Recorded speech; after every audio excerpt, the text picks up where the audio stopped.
And Elon has even said, he's like, you might think you want to be me, but you don't.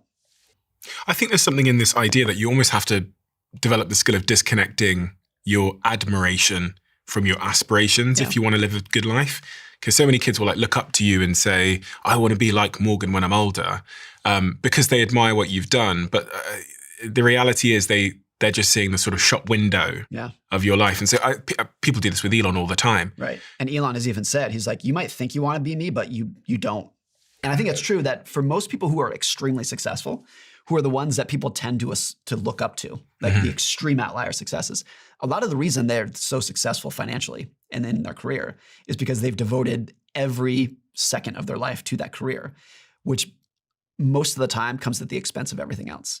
So they are very successful, made a lot of money, and that came at the expense of their health, their relationships with their spouses, their children. So I make the point in the book that of the top 10 richest men in the world, there are a cumulative 13 divorces among the top 10 richest people. But this is a group that is almost universally admired, particularly among young men. How amazing would it be to have that much money?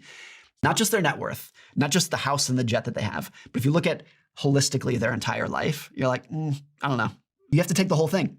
And once you take the whole thing, you realize that like a lot of the people who you may have been looking up to either did not have a better life than you did, or it was just marginally better in a way that was easy to overlook. I was at a shoot, a client, like a brand shoot, and she sat me down to interview me for TikTok, and she said, she goes, oh, what age did you become a millionaire? And I said, about 24, 25. And she went, oh, I'm 24, 25 now, and I'm not a millionaire. And I remember saying to her, I was like, yeah, but would you take my trade? Right.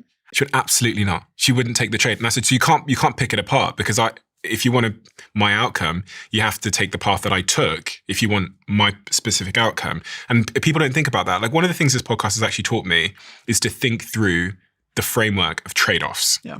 So think about everything as a trade-off. And even, when you aspire or you admire people, if you admire what we've done here, for example, think about the trade-off. And if you do, fine, but just be informed about, as you say, both sides of the trade.